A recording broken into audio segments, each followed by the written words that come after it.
Okay guys, hari ni kita ada satu Honda Stepwagon lah, nak tukar bateri Nanex.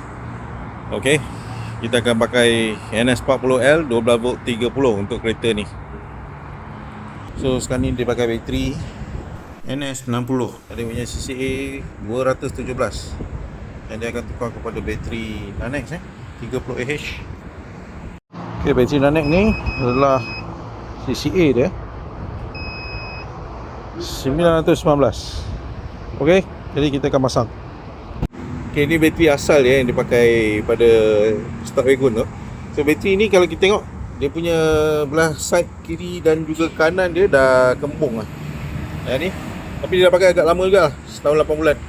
Jadi kita bagi dengan bateri Nanex ni, kita bagi warranty dengan 3 tahun dan juga CCA lebih tinggi lah. Tadi saya dah tunjuk 900 lebih. Yang ini CCA pun dia dah drop, dah 200 lebih.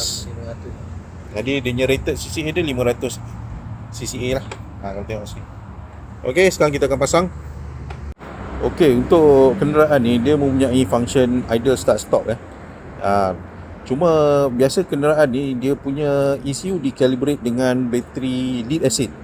So bila kita pakai dengan bateri sodium ion ni, dia punya fungsi idle start stop tu mungkin kena calibrate balik ataupun tidak berfungsi. Tapi tak ada masalah bagi orang yang tidak menggunakan function tu, yang kebanyakan owner akan stop, akan disablekan saja function tu. Okey. Jadi sekarang kita akan pasang.